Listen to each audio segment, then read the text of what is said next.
syns i bakgrunden, det som mest.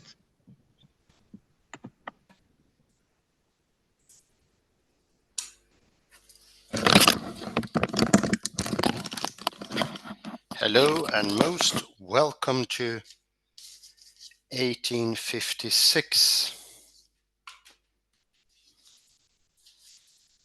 I will continue the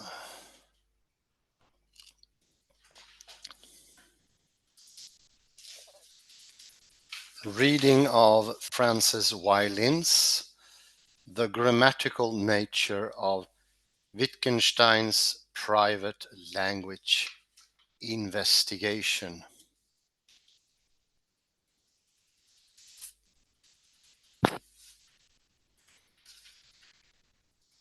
Last time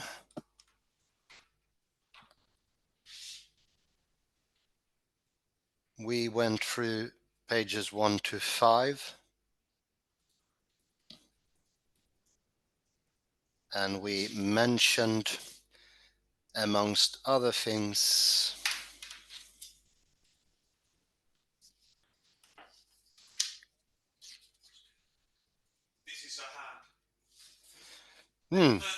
amongst other things, this is a hand. The famous expression from G.E. Moore. And G.E. Moore takes that to be indisputable.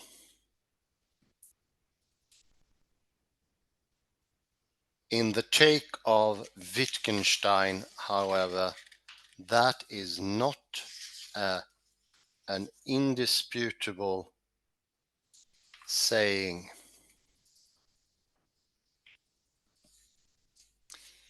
Indisputable in the Wittgensteinian take are only those things that are coming from the grammar of language itself. One example that he gives is that black and green, or red and green, I think is the most common, cannot be in the same place simultaneously. That is an indubitable fact, and one of the only ones that we have.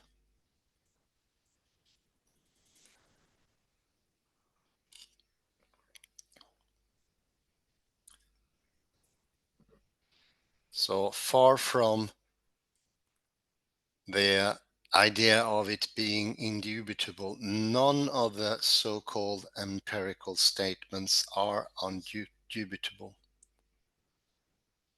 And I say that goes hand in hand with what we learn from quantum mechanics as well.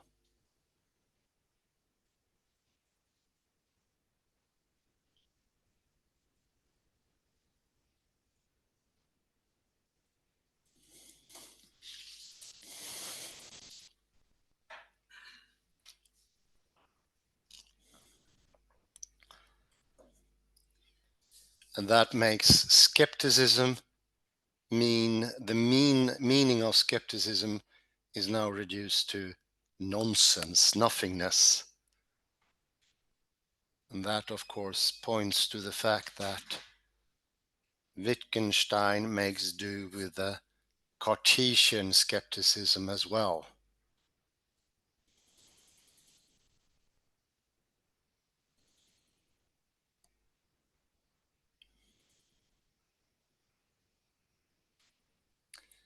And the grammatical rules are also the rules that we always have known. Somewhere we have learned them, but we have forgotten that we learned them. I last time compared this to the Heideggerian amnesia, the forgetfulness.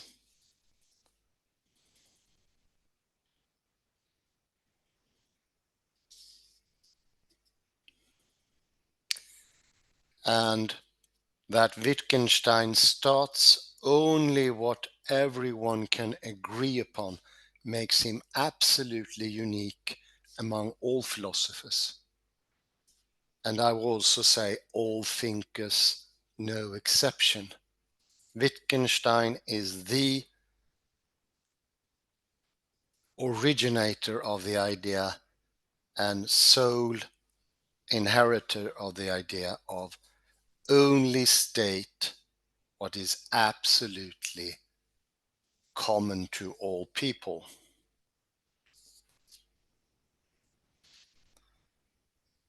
This is also a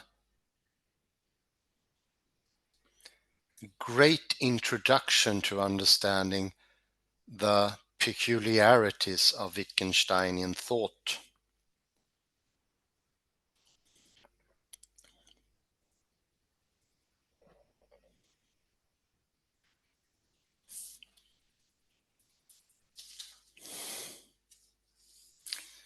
And I mentioned last time that one could say that Wittgenstein's indisputable remarks falls into two categories: rule describing remarks and result stating remarks or theses, of whom both are grammatical remarks or statements.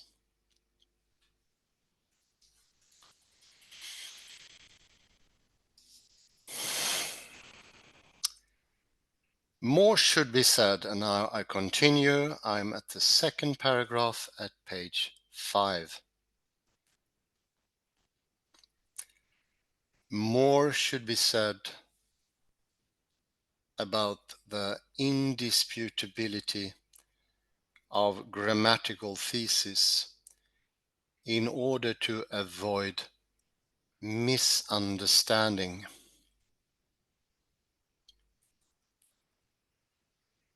That the grammatical thesis should be agreed to by everyone does not mean that if the thesis is presented to a person, then he will agree to it immediately.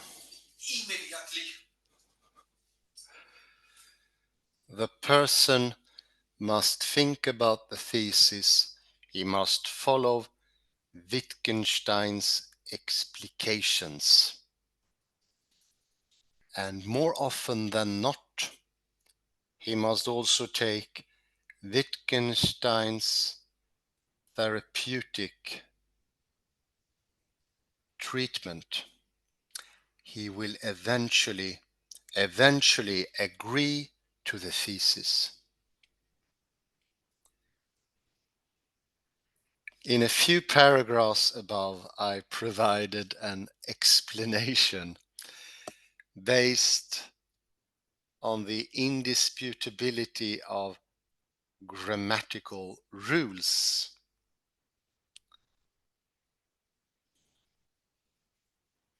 How Wittgenstein can only state what everyone admits.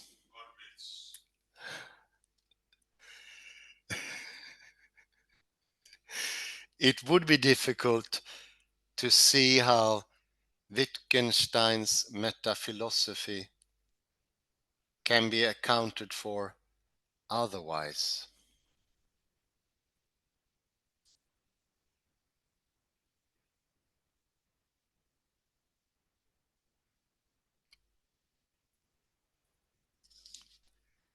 This shows that my reading is feasible.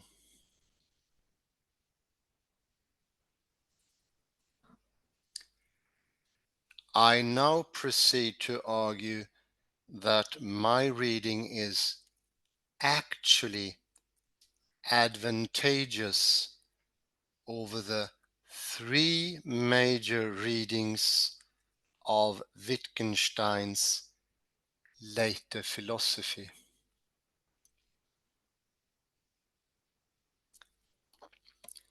Namely the theory reading,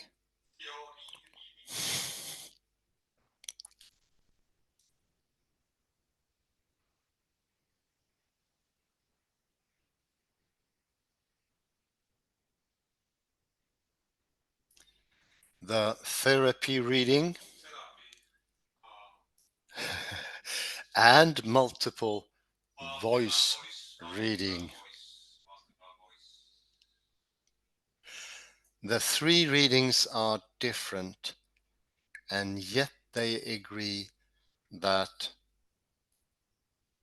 Wittgenstein dissolves philosophical problems. To the three readings, I want to raise the following question. How can Wittgenstein dissolve philosophical problems?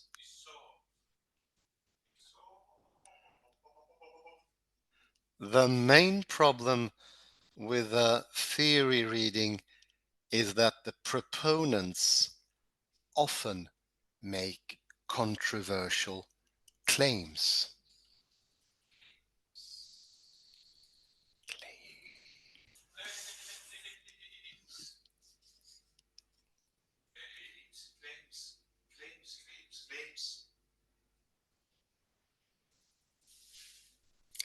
For example, Baker and Hacker claim that a person who has been in complete isolation can follow a rule which has been vehemently denied by scholars who hold the community view.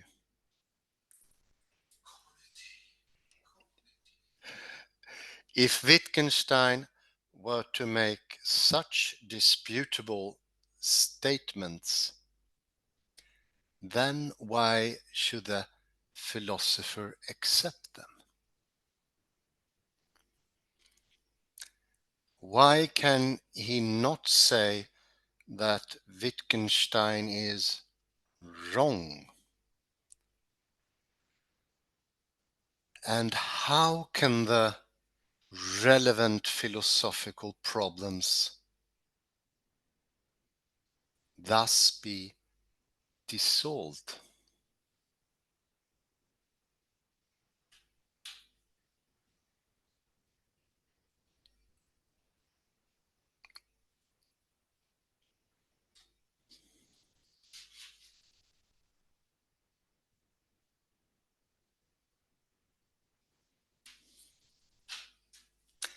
This problem also plagues the therapy reading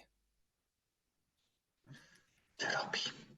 and no, and the multiple voice reading, according to which Wittgenstein only provides alternative pictures or conducting dialogues. Hello.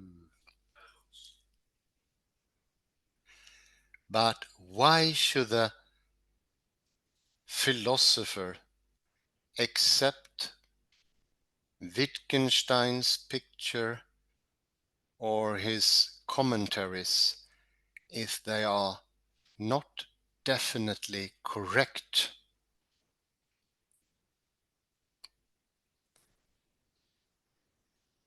These two readings also suffer from an additional problem.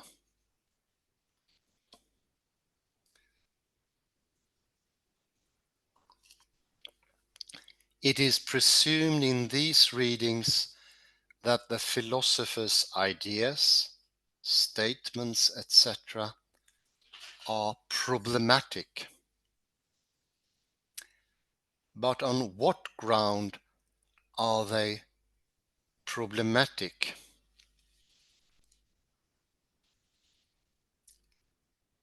Without things which are unproblematic, it would be impossible to say of some things that they are problematic, let alone trying to dissolve the problem, dissolve the relevant problems. If we ponder over how philosophical problems can be dissolved,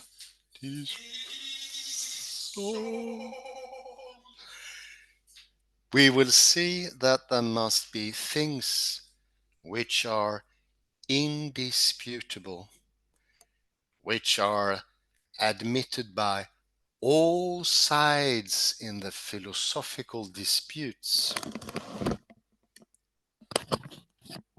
Such things, I suggest, are rules of grammar.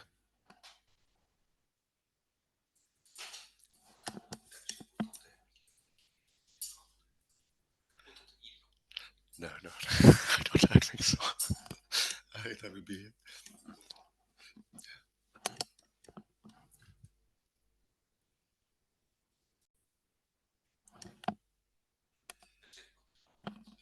Yes, thank you. 3. The definition of private language. The above is my interpretation of Wittgenstein's grammar. It explains Wittgenstein's meta-philosophy well. Well.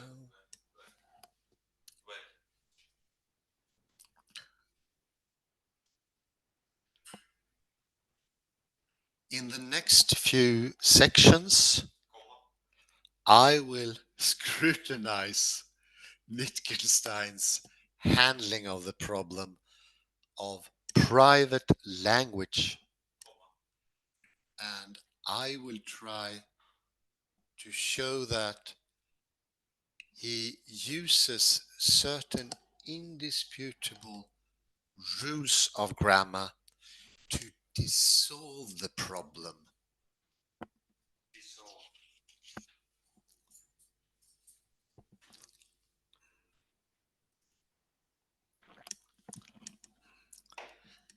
Three, the definition of private language and the no natural expressions feature.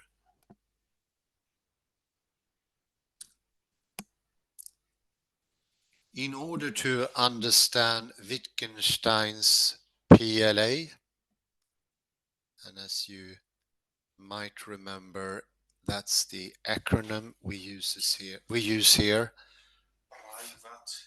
Language argument. Private language argument. We must first know what Wittgenstein means by the term private language. Different understandings of the term would lead to different understandings of the PLA.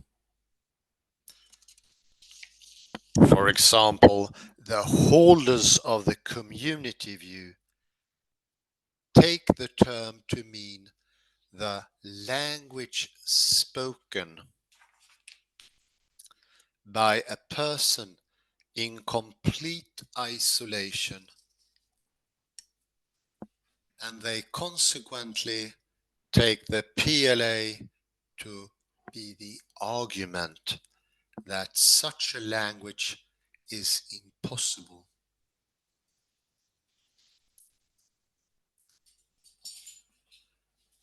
But does Wittgenstein really mean this? I will argue in this section that Wittgenstein means something rather different.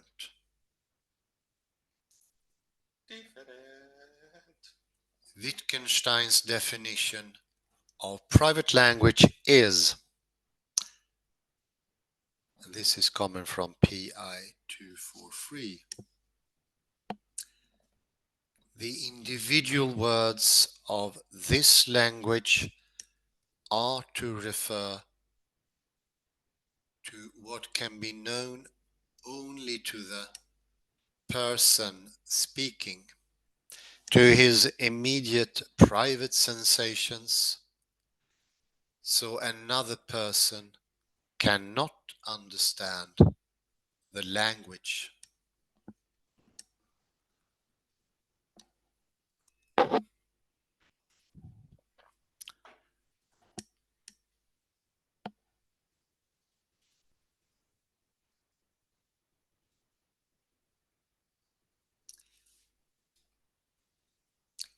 Notice the word cannot in the last sentence. It means cannot in principle or cannot logically.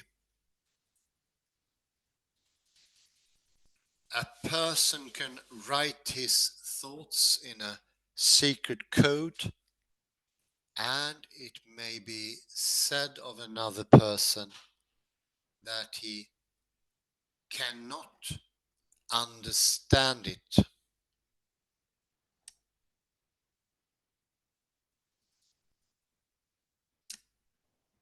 But the code can in principle be deciphered. This is not what Wittgenstein means by private language.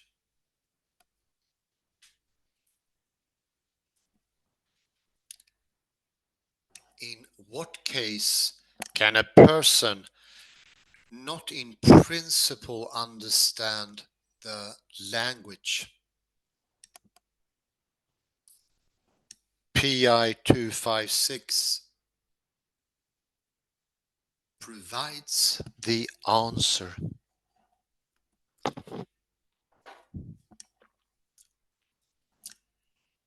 Now, what about the language which describes my inner experiences, in which only I myself can understand?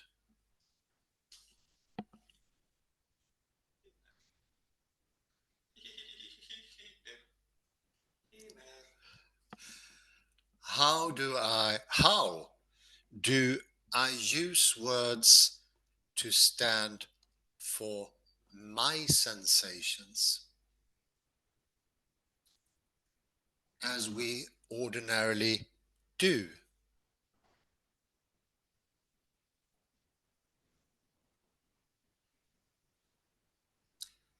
Then, are my words for sensations tied up with my natural expressions of sensation, Empfindungsäußerungen?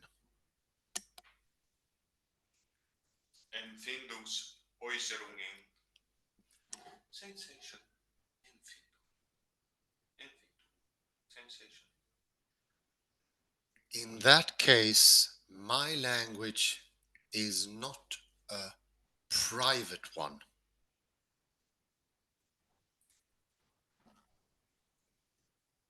Someone else might understand it as well. But I suppose I had no natural expressions of sensation,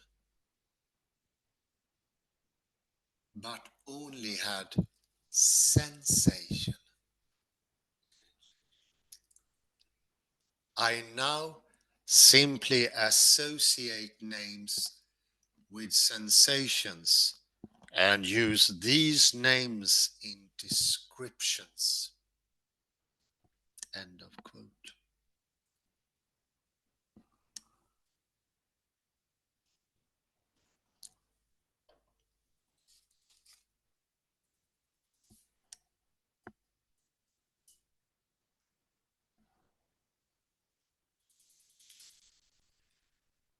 If if my sensation words are tied up with my natural expressions of sensation, then in that case, my language is not a private one.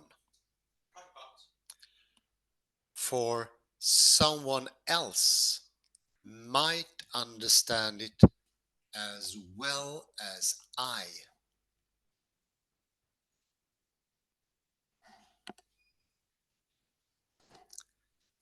My sensation words would be really private if I had no natural expressions of sensation.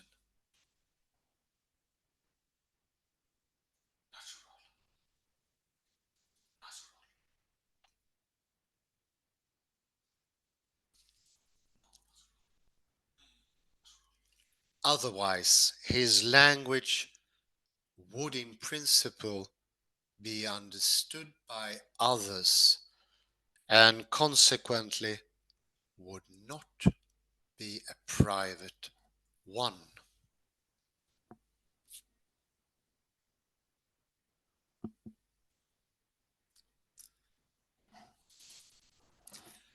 That the private speaker has no natural sensation expressions is a very important corollary of the definition of private language. I will call it the no natural expressions feature of private language.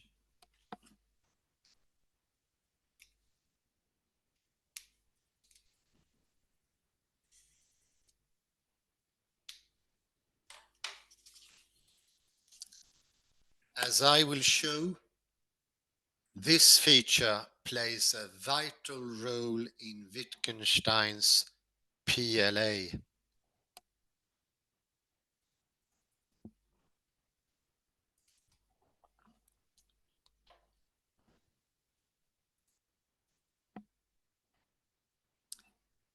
It is important to have a clear understanding of the notion natural expression of sensation or any other psychological phenomena. Clear. Apart from natural expressions, Wittgenstein also speaks of such notions as primitive expressions.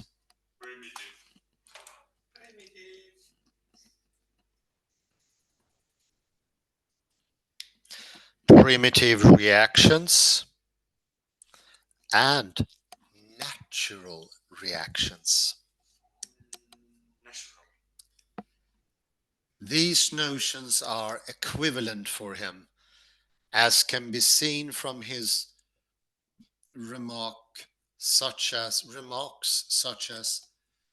words are connected with the primitive, the natural, expressions of the sensation and used in their place.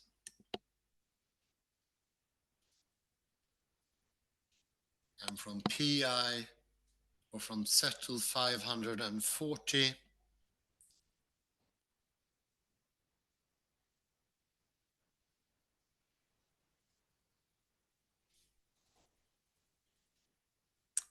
it is a primitive reaction to tend, to treat the part that hurts when someone else is in pain,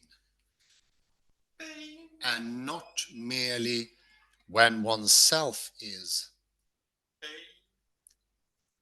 And the primitive of expression of pain goes with pain. Pain goes with pain.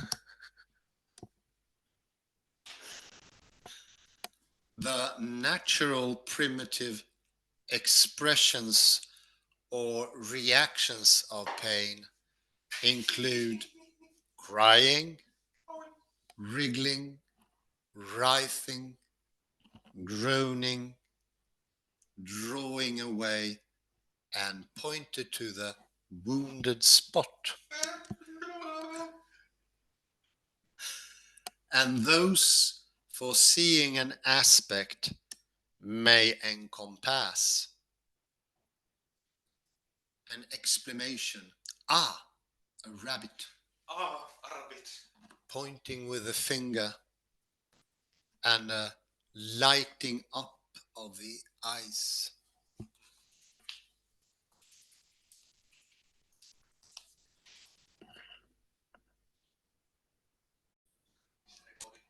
Yes. Now, what about the sensation of red or seeing red? Are there natural primitive expressions or reactions associated with it? This case is a bit more complicated than the case of pain, and it is likely to give rise to some misunderstandings.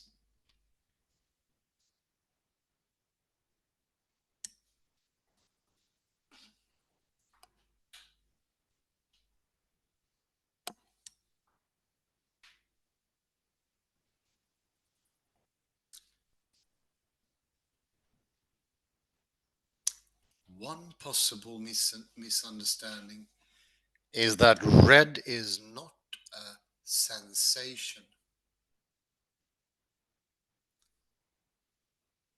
True, in English it is odd to say that red is a sensation, and it would be better to say that red is a visual impression or color impression.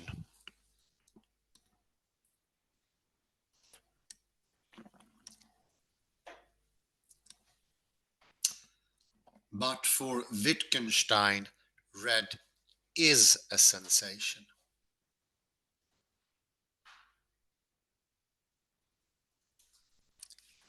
His word for sensation is Empfindung,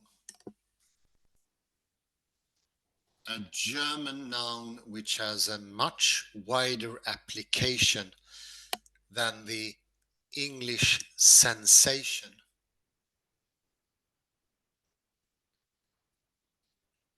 And he speaks of Rotempfindung, Empfindung von Rot,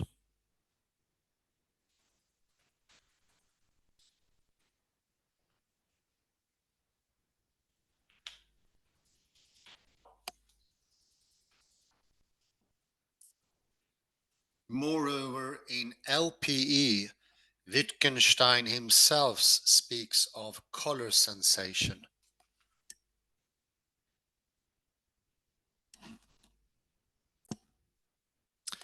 A German noun which has a much wider application than the English sensation. And he speaks of Rotempfindung, Empfindung von Rot, and Empfindung Rot. Moreover, I repeated here, sorry. Moreover, in LPE, Wittgenstein himself speaks of color sensation. Another possible misunderstanding is that red or seeing red has no natural primitive expressions or reactions. True, pain and red are different in terms of expressions or reactions. As Wittgenstein himself writes,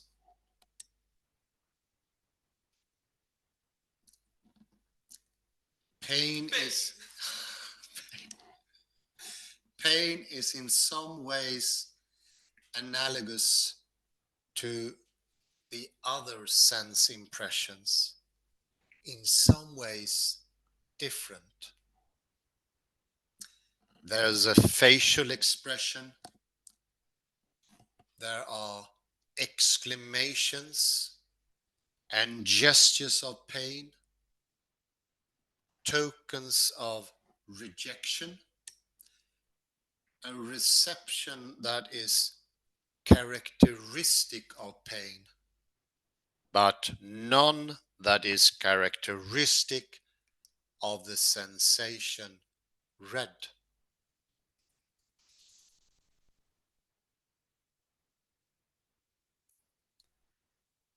This passage says that the characteristic expressions or reactions of pain are not those of the sensation red.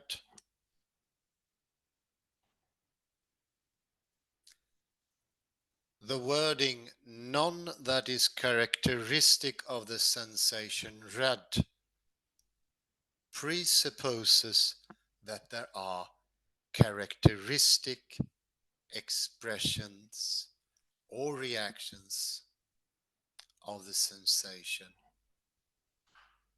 red.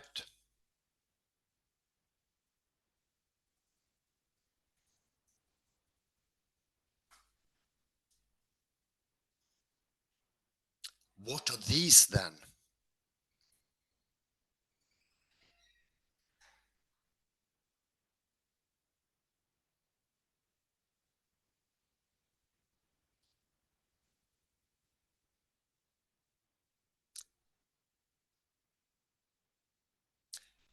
In LPE, Wittgenstein lists a number of them.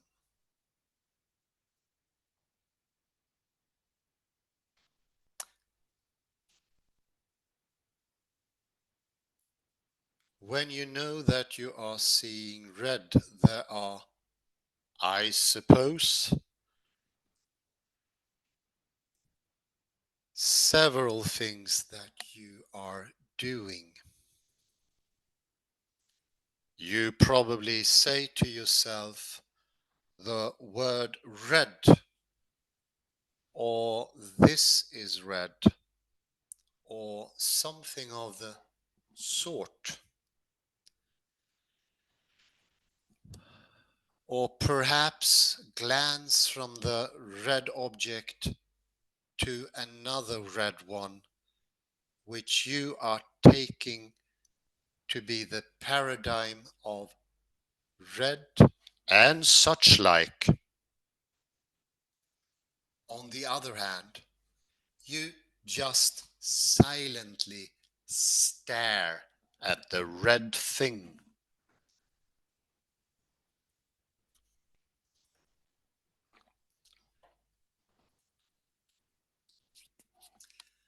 As in the case of aspect seeing, pointing with a finger is also a primitive expression of seeing red.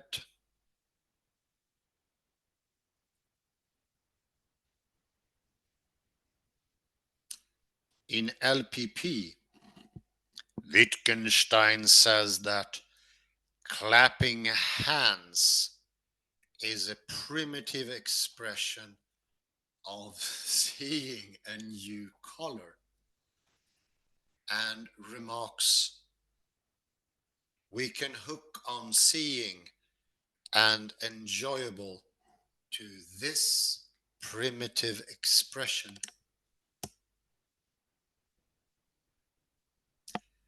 In BB, Wittgenstein points out that whether we can teach certain people two words, namely red and reddish, or just one word, namely red, might depend on the natural reactions of the people using the language. So there are natural primitive expressions or reactions of red or seeing red, at least for Wittgenstein.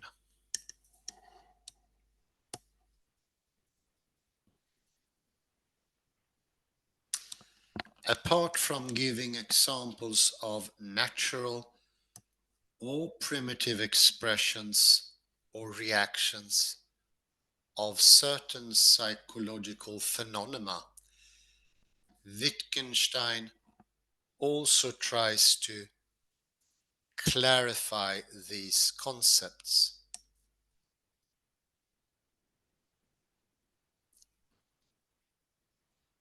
This is from Zettel 541.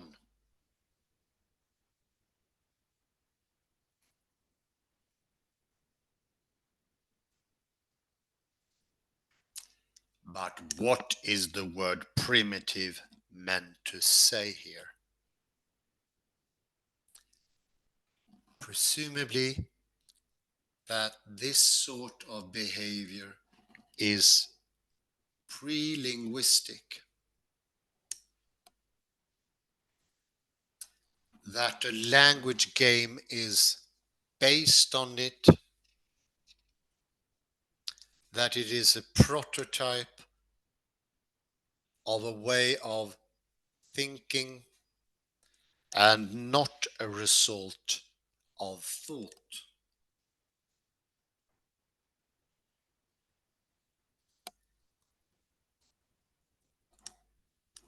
According to Wittgenstein, natural, primitive, pre-linguistic expressions or reactions are the basis of our language games with, say, psychological words.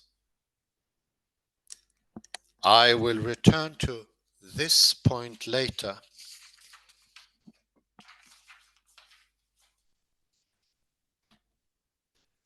To sum up, by private language, Wittgenstein means a language that no person other than the speaker can in principle understand. A language is private only when the speaker has no natural expressions for his sensations. Now, what would follow from this? In the next section, I will show that this has a highly interesting and important implication. Excuse me. 4. The implication of the no natural expressions feature, the no criterion of correctness thesis.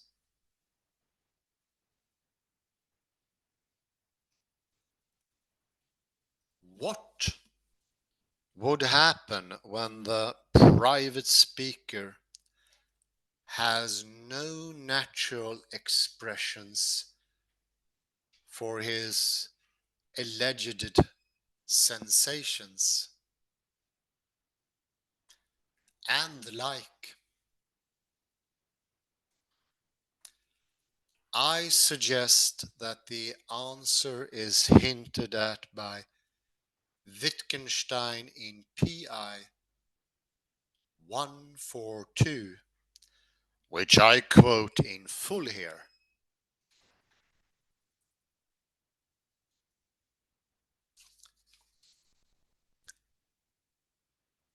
It is only in normal cases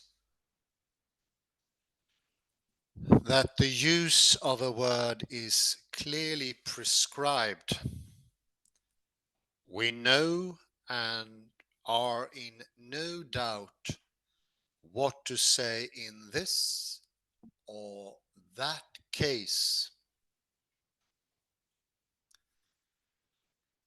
The more abnormal the case, the more doubtful it becomes what we are to say.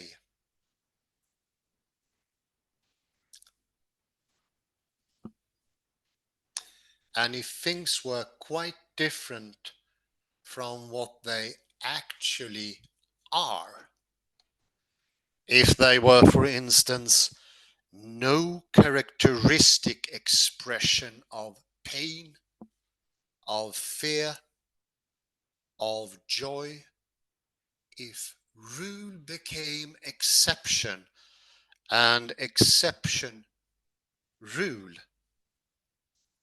or if both became phenomena of roughly equal frequency, this would make our normal language games lose their point.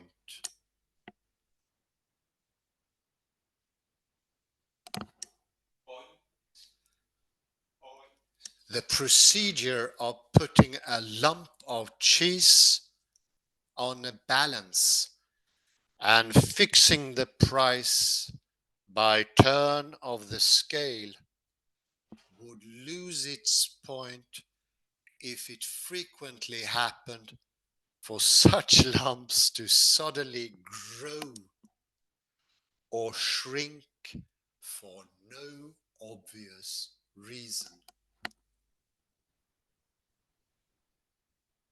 This remark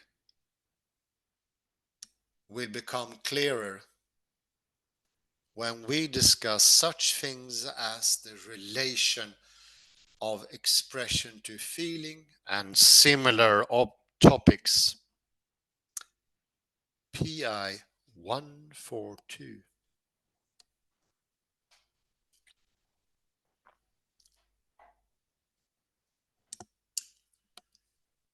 This section in PI has generally been ignored by commentators on the PLA, which is really a pity. The last sentence in the passage makes it clear that the passage is highly relevant to the discussion of the problem of private language,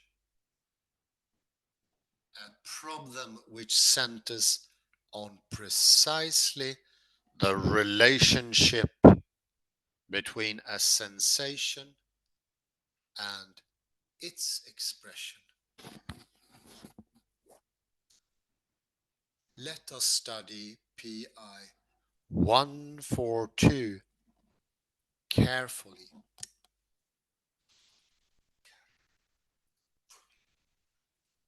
This section in PI has generally been ignored by commentators on the First, we need to understand the point of the cheese example in PI 142. Cheese. Nami, nami, nami. Consider the practice of putting a lump of cheese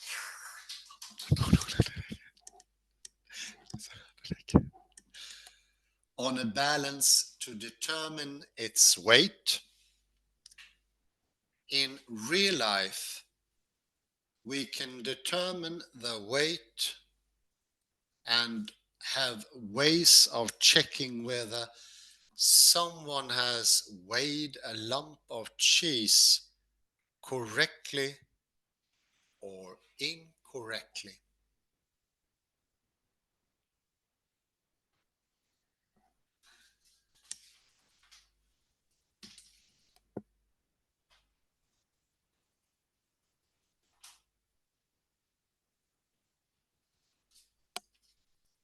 For example, we may go to a quality control office and use the balance there.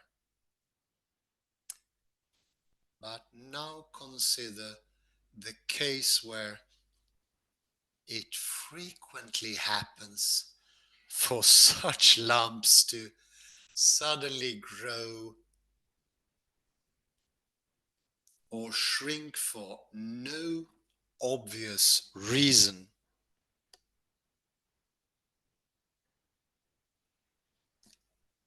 Can we still determine the weight of a lump of cheese using a balance?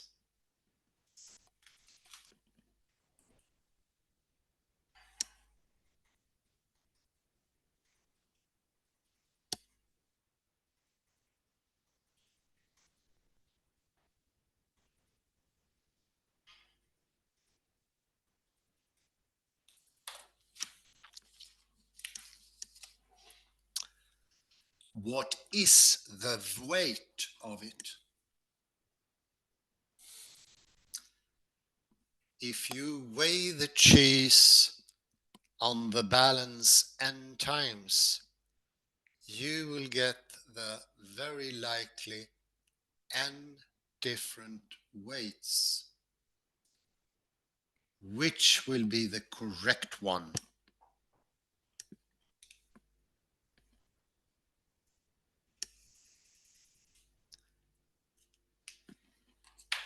It is clear that in this case, we cannot talk about correctness or incorrectness. The distinction simply does not apply in this case.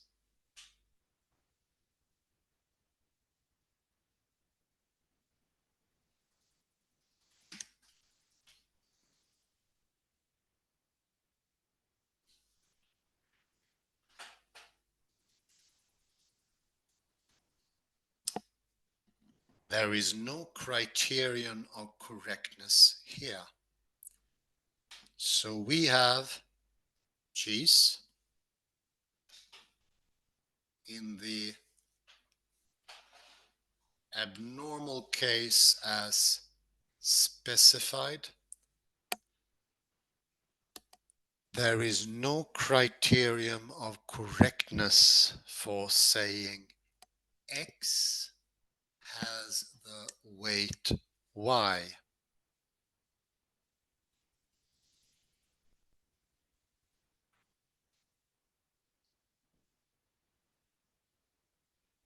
Cheese is a remark about the use of the expression X has the weight Y.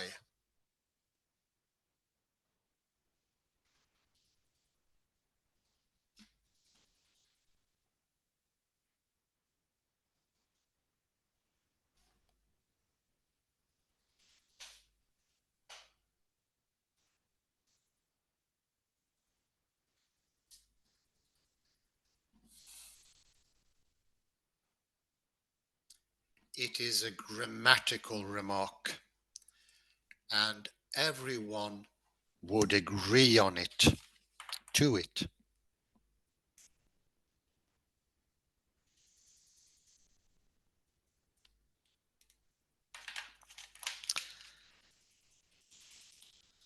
Let us proceed to examine cases with sensation words.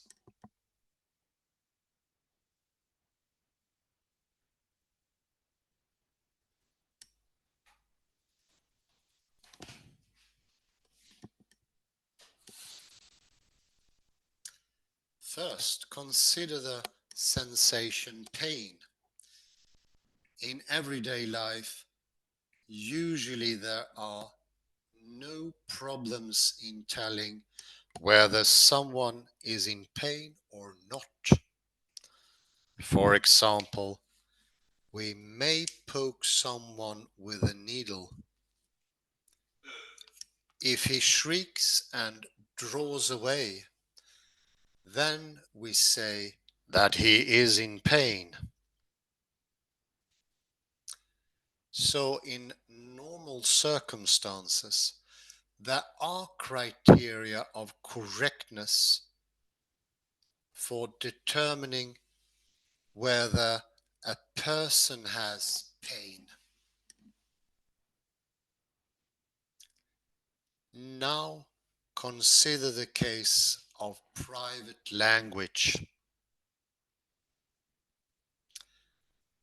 The private speaker does not have any natural primitive expressions or reactions of sensations. This is why language is private, not understandable to others.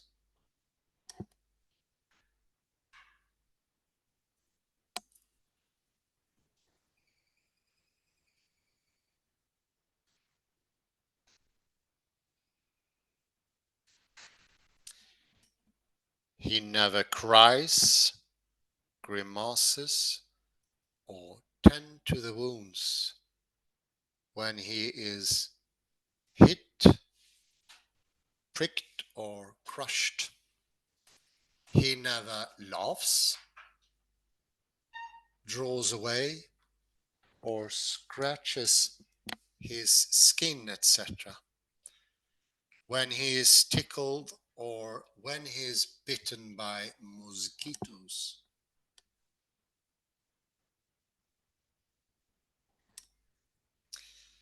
Suppose now that the private speaker has a sensation and says pain. Is the sensation really pain? Why is it not an itch? There is no way for him to tell different sensations apart. So we have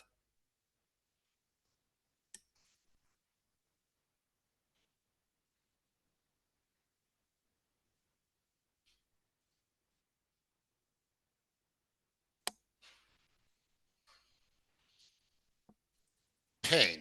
In the case of private language, there is no criterion of correctness for determining whether a person has pain. And pain is not a nice word, but this is where we're going to put a pause. So it's page 9 on the word pain. Has been. Is it another? Yeah, it's from the quote.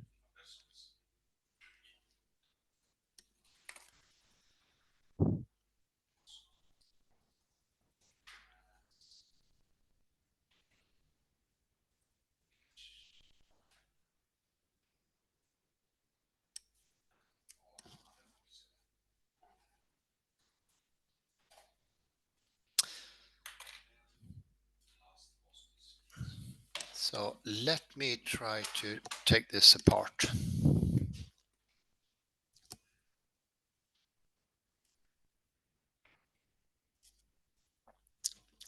It's a tough note.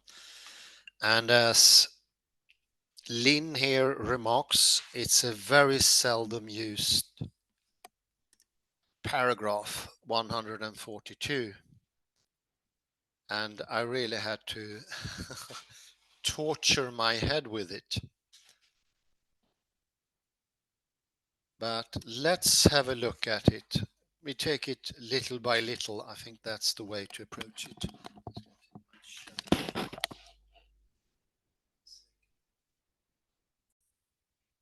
Resumed. So I'll go to, let's see here, page. Yes, thanks. It's okay. It's okay. Page 8, if you might, Kalle.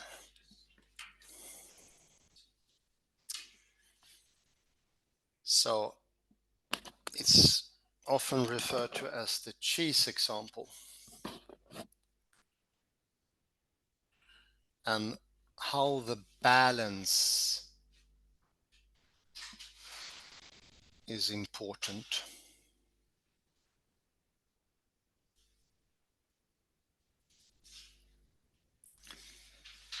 And this has repercussions not only for the private language argument, but also for empiricism. This is very similar what has been proposed by Paul Feyerabend, actually. And he says in a nutshell, of course inspired by Wittgenstein, my opinion, that science and the empirical facts, they are a result of a common practice. They are not out there to be discovered, but neither are they inside. So thereby Wittgenstein rejects, as Feyerabend, both idealism and naive realism. So both those things, those tendencies disappear in one go. So what about the cheese? Well, you had to bear with me. I'm trying to get the grips of it myself. That if the cheese were to suddenly get much larger or smaller or change its weight, its size, there wouldn't be any use whatsoever to having a scale. But at the same time, having a scale doesn't make the cheese never to change its size or weight. It's the other way around. It's the practice of a scale that makes for the weight. So we are involved, and I would say this is a sort of widening of the understanding of the measuring stick that we mentioned so many times, but it's making it even more sharp here and smart.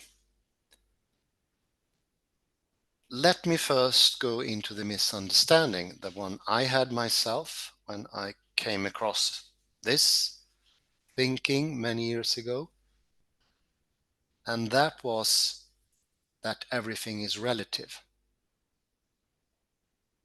So it is completely dependent on something that I felt to be, at that instance, in my understanding, to be arbitrary almost. The will of the scientist, if you like, if there is such a thing as a cheese scientist.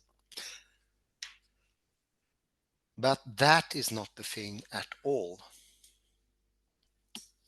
The common practice decide, and that is not something that is arbitrary. It is not under my control. I cannot speak about it either, or I can't make it explicit. It has a tremendous size. It's all the relations, if you like.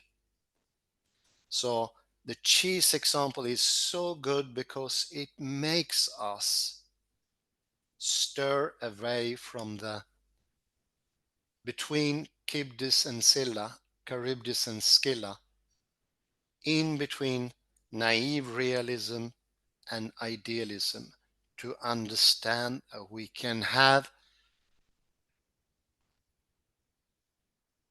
an absolute way to the cheese, objectively true for everyone in this world, and we are not still saying that the cheese is out there. Now you at least understand what is the aim of Francis Lin / Wittgenstein. You might not understand it as of yet, and we only begun chapter 4, so do not press yourself at this instant. I have to admit myself, I have to take a headache pill because this is one of the toughest things that I ever encountered in Wittgenstein. It is sort of beyond everything. No surprise, he does deliver. Glad I had an Alvedon here. Well, no, it's okay. I'm happy to gain some understanding.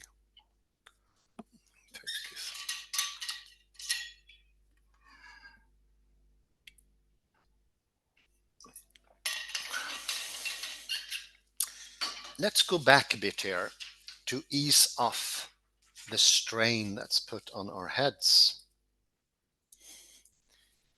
It is connected to aspect seeing. And we talked about how you, so to say, understand red. Wittgenstein here mentioned Rotenfindung, but let's go back to, let's see here.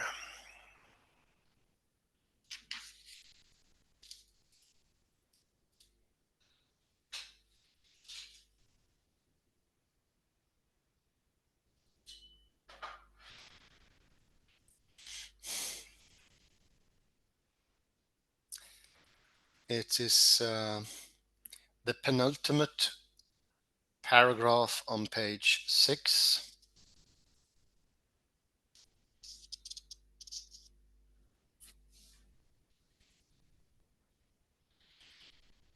And if we go to the penultimate, yes, and a little bit, yeah. We spoke about primitive expressions.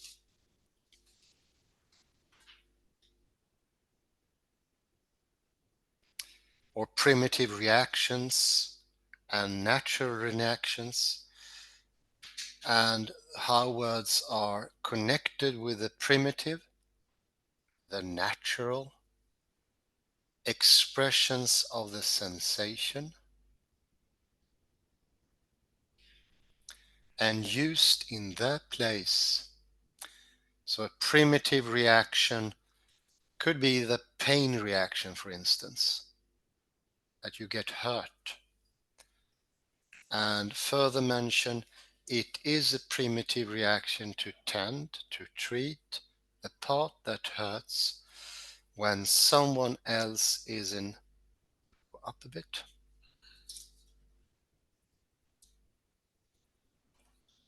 is in, so I can continue.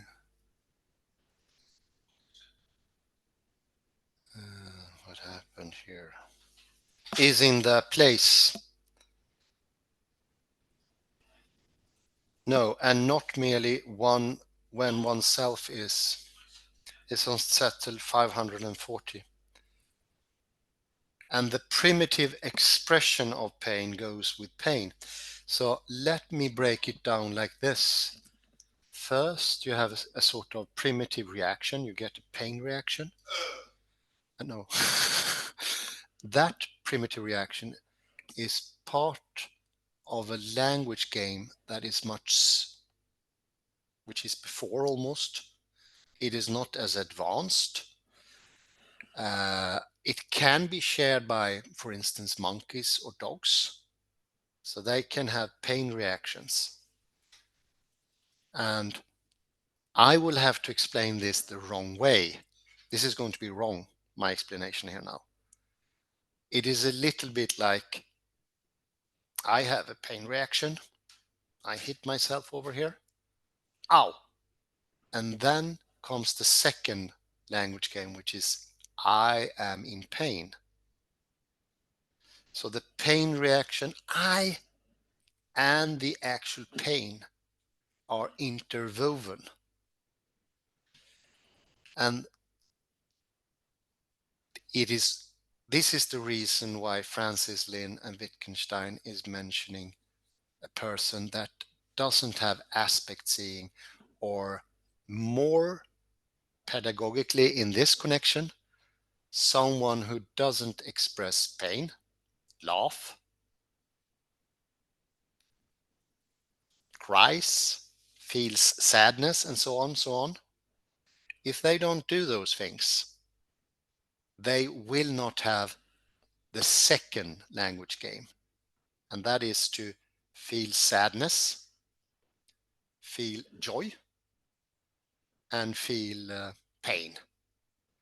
So there is, like, in my wrongful expression here, but all pedagogical tools are wrong in the beginning until the understanding comes. They are like two circles that go over each other. And it's a bit like the second one is more human. You have pain, and I'm addressing my colleague Kalle here to help with the understanding. You have pain, but you also feel the pain, which is a second step. Whereas a dog shows expression for pain, it lashes out. But do we really believe it feels pain the way we do? I think not. What they feel, we don't know, but most probably not what we feel. I had dogs myself. You cannot understand that by looking at them, but you know that we have language. And as you know, Wittgenstein means that language is enormously much more than we usually take it to be.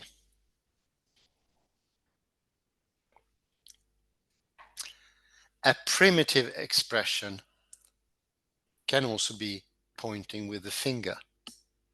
And we mentioned that before in connection to Warren Goldfarb. That is also a naive expression, the Augustinian view of ostensive definition. That is a primitive reaction. This is not how we learn language. It can be helpful. I can point things out. I can point to where I took my headache pill. Point.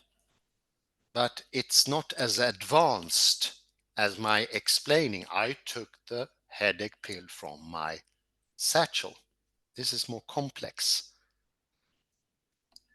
Why is that? Well, I can give one example. A dog, even a cat, can understand the pointing thing. You can point and a dog will understand. Run in that direction. There will be a rabbit, hopefully not a killer rabbit, like in Monty Python. Remember this. And now I will ask you to do something that will be an incredible job, an incredible jump as well. This is no easy segue, but think of the measuring stick and the scale that we talked about in PI 142. But before that, I will look at page 7 and we go to the what will be like the 5th line here. And here's an oddity that is just Wittgenstein. For Wittgenstein, red is a sensation. His word for sensation is Empfindung. And this is important. Lin is absolutely right to bring in the German expression here. It is much wider than the English sensation. It actually includes something like pointing. Could be the pointing finger in this. And that wideness, be I can point to something, and this pointingness to this redness is the same as you feeling pain. I read from this, so to speak, to the second language game. This is like the scale. I distinguish it from the black. And I understand redness, which is my faulty way of expressing it, second level, because I'm a human being. This is a good example. I wouldn't praise myself. It's a good example in one aspect. You could never teach that to a dog. There's no chance. They couldn't even see the red. I think their vision is black and white, or they have a diminished color seeing. They can learn to react to other things they can see or feel, like I can point to coffee and learn them to recognize that. But the color red is not included in their lifespan or their visual practice. I think we have some good examples here, and I can recommend Thomas Nagel's when he writes about being a bat and how we can never understand what it is to be a bat.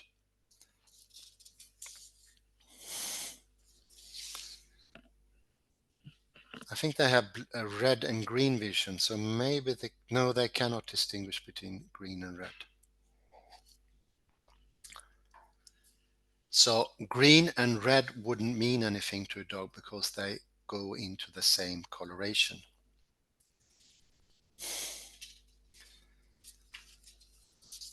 Let me continue with the third paragraph here. Sorry to be long-winding, but it is complex. Pain is in some ways, not always, analogous to other sense impressions, in some ways different. There is a facial expression, there are exclamations and gestures of pain as of joy, tokens of rejection, a reception that is characteristic of pain, but none that is characteristic of the sensation red. So there are similarities, but there are also differences. So remember now that the actually weighing of the cheese is like the second order language, something hitting my knee and I say ouch. The practice is there, and then I get, oh, this is 1.2 kilos of cheese. The mistake I can do in the end is become an empiricist and think the kilo is existing without the measuring process. That is definitely one point of Wittgenstein I haven't gotten wrong. There is no kilo existing out there without an observer, without a weighing scale. There is no meter, as we saw before, without the meter first made in Paris, 1799 or something like that. They are historically connected. So the last thing I would say would be that somehow we gotten it the wrong way, almost like first I have an inner private experience of pain, and then I sort of hit myself, oh, that's the wrong way around. I can't say that one comes before the other. They are interwoven. And we have a higher sense, of course, thanks to language. Language is in some ways expanding the primitive reactions immensely. And language is an expansion of the life world, everything. Sorry about the complexities. We'll become clearer in the next episode. I think you have some comments there, Kalle. Here comes Kalle Lundahl.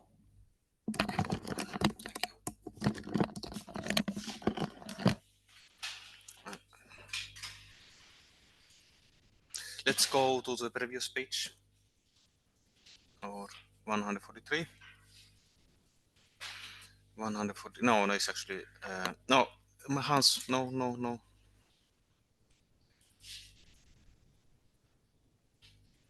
143.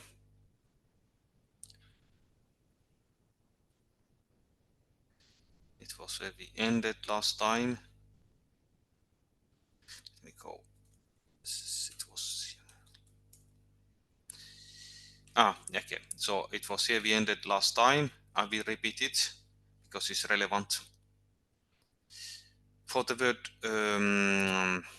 word red to make sense, to mean the color red and green just cannot occur at the same place simultaneously. And if they did, then the word red would not have the meaning we think it has. The grammatical rule red and green cannot occur at the same place simultaneously, and so forth. So the key word is simultaneously. Let me compare with quantum physics and Schrödinger's cat more precisely. We have, before you open the box with the cat, you have three states at the same time, at least three states. So the cat is.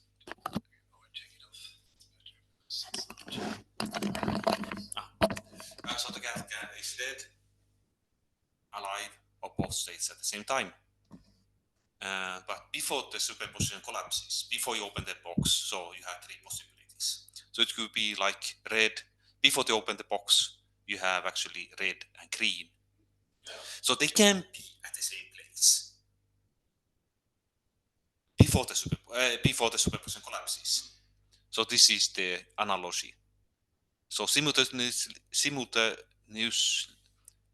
happening is possible, but only the superposition. And I've and Yeah, very good. yes, absolutely. Because the language put the rules. Yeah, yes, indeed. It's just like quantum mechanics. It put the rules what is possible to be. The superposition is before B. Oh, very good, Kalle. And let me compare with the epistemologists that like the example of the hand. An epistemologist would say, this is a hand, but how do I know it's a hand? Let's say that you let's take this analogy to the Schrödinger's cat. So say you open the box. An epistemologist opens the box and sees a cat. Let's say it's immobile. The cat is immobile. So it could be dead or sleeping. So you have even a new superposition. So you have to go and check if the cat is dead or is sleeping. So it's a new superposition. An epistemologist would say, how do you know that it's even sleeping or even dead? So he's creating, this epistemologist is creating a unnecessary difficulty. An origin. How do I even know that? But this epistemologist forgets that how he has learned that this question even is possible. He has learned that in this very position there is sleeping and being dead. If you get my point. I do get your point. Can this is one of the troubles in teaching quantum mechanics, because people have this idea, and I would call it at PLA as well, and that the inner idea of the cat being in a certain state, dead, definitely dead, or definitely alive. So they sort of often, when I hear them, they construct this story. Well, it was dead all the all the time. It is exactly as it goes with red and green. Red and green cannot be in that same point. That's a grammatical rule. That could be a before language. It could be a superposition, and it is a superposition. It's a much better example than I intuitively would take, and that would be wave and particle. I do prefer cat, dead or alive. It shows it in a more, I think many people come upon cats. So it's excellent, very good. Just continue, Kat. let me continue with the analogy about doubting. Because okay, once I open the box, okay, say the cat is immobile, so we can have sound doubting here. So what is sound doubting? It could be dead or sleeping. This is a doubtful doubting, so to say. You have to go and control sound doubt. You have to go and check if the cat is sleeping. Meow, meow, meow, meow. But what is not a sound doubting is to say, is this a cat? Or something like that. Or is this, what does a dead cat mean?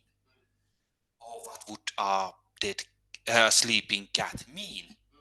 How do I know that the cat is sleeping? So this is in like but I like a schizophrenic would ask. How do I know? What would a schizophrenic say to exaggerate? What does a sleeping cat mean? Would like to be the instead of going and controlling, feeling actually with your hand. So this is the sound outing that we can have. I do have a comment on that one. Sorry to well, let's assume the cat is sleeping. How do we tell it's not sleeping from it's being dead? Well, what do you do with the cat if the expression is, excuse me? Well, you caress it, you stroke it, you fondle with it, you talk to it. All those things are like primitive reactions. They are not of language, like proper language, but they are, in a way, language games. You interact with the cat. Someone would say, the schizophrenic would say, well, you can use a machine for that. Well, think of the machine, as Feyerabend often pointed out, as an extension of our doings. In the end, there is a human being, even in front of a computer, moving the keyboards, moving the mouse, and so on. There's always a human being there. And that was his point when it comes to the most advanced technological marvel of the world right now, I think. That is CERN in Switzerland, France, which is so advanced that in the end, as he says, and Wittgenstein would of course agree, there is a human doing in the end. There is somebody caressing or fondling the cat. There is someone pushing certain pedals in the CERN laboratory.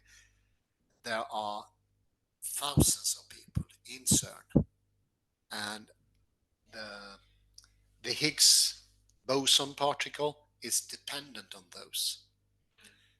And that does not make the Higgs boson being less real. It's still real.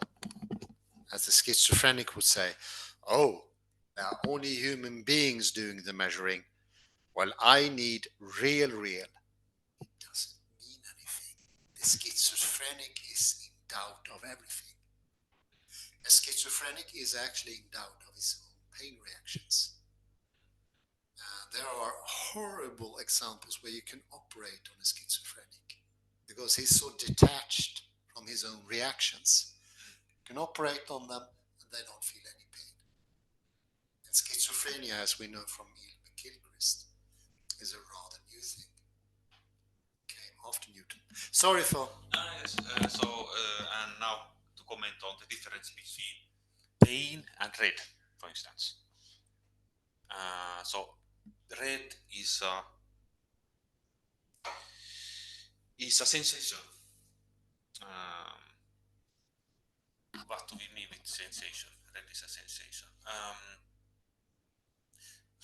Or we could say also red. You can say you learn red by ostensive definition. You say this is red, and then you point to something which is red.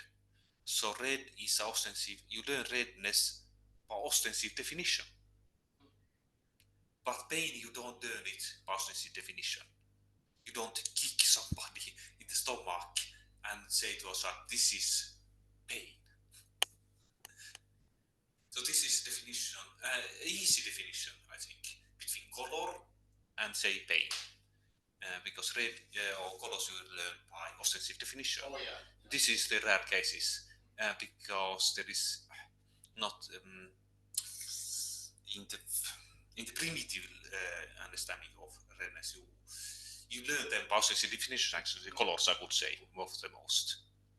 Of course, there is more richness to them, but colors to in contrast to emotions you learn, usually learn by offensive definition.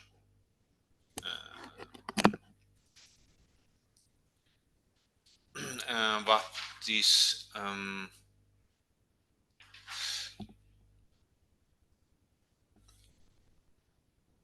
what we still have to learn or apprehend is private language facility. For instance, Luther sola scriptura. There, it's not that Luther is complete isolation, and that was one of the words. I could read the sentence here.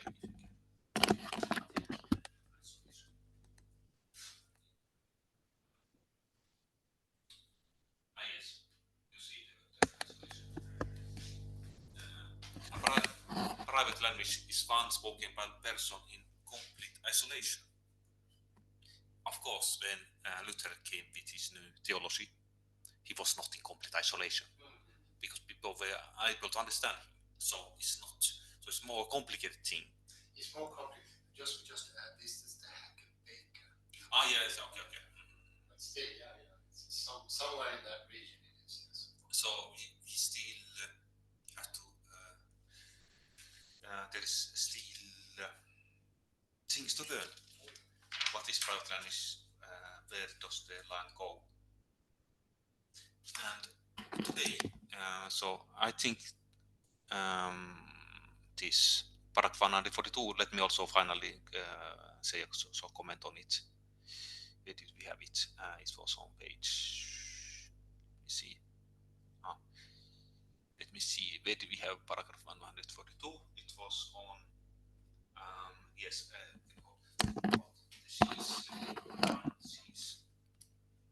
Paragraph C's. Thank you.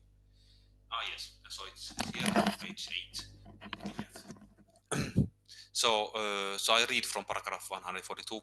The procedure of putting up a lump of cheese on a balance and fixing the price by the turn of the scale would lose its point if it frequently happened for such lumps to suddenly grow or shrink for no obvious reason. This remark will become clearer when we discuss such things as the relation of expression to feeling, similar topics. Here we have actually, I say, quantum physics once more. Yeah. Where you had the measuring problem is one of the greatest problems of quantum physics, the measuring problem. That is, the observer, or rather the measurer, is intermingled with the measuring device. So in this case, it would be the scale. So if I measure the scale, the C's on the scale, I'm so to say intermingled with it. And actually, Wittgenstein says it. Relation or expression to feeling. So he says there is actually feeling. Would you agree that this is what Wittgenstein says? He says it implicitly. When we discuss such things as relation or expression to feeling, so Wittgenstein says here indirectly that the measuring problem is related to expression of feeling. Yeah. And what do you mean? Yes, but more precisely, I want to say that we are related to the seas. In what way? It depends on also on your operational relations to seas, if you like the seas. Because every time you measure a seas, whether it's a good seas or bad seas, we have a relation to it. And how do we know it, that we have a relation to the seas?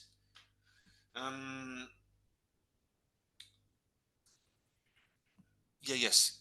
How do we know we have a relation to the seas? Well,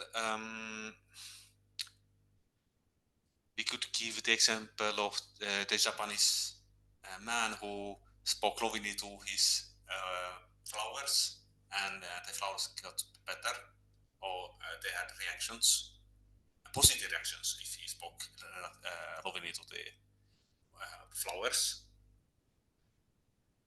or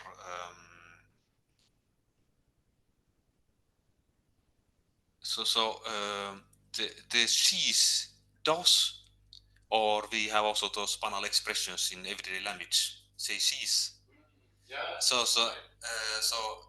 We are related, and Wittgenstein says it express of feel to feelings, so it will have different. And if you read the whole paragraph, there are a lot of expressions for emotion, pain, fear, joy, blah blah blah blah. So he says it. He agrees with it. Emotions, as he expressed it, as a primitive reaction, not primitive in the sense that they are lower, but primitive in the sense that they are, I can express, they are before language in a way. But of course, they occur simultaneously. It's no use of saying one before the other. But yeah, definitely, emotions are very important. But I think we need to end there. We are. Let me also say the thing about the primitive. I was first surprised by the expression because it takes our thinking to the word origin. He's not thinking about origin. Okay, what it means with primitive is that when you get pain, that is primitive. But then you have explanations and forth. Yeah, so that is the primitive. Yeah, exactly. Very good, Kalle. It doesn't induce for. It doesn't induce something lower, or in any sense something that is less intellectual or anything like that. What he means by primitive is quite specific Wittgensteinian, and is to help us understand, take some things apart which you can't really take apart, but to help us didactically. That's the word. Well, that was great, Kalle. Thank you very much, Kalle Lundahl, and thank you everyone for listening in. Have a very pleasant morning, day, or afternoon, wherever you are. Bye bye for now.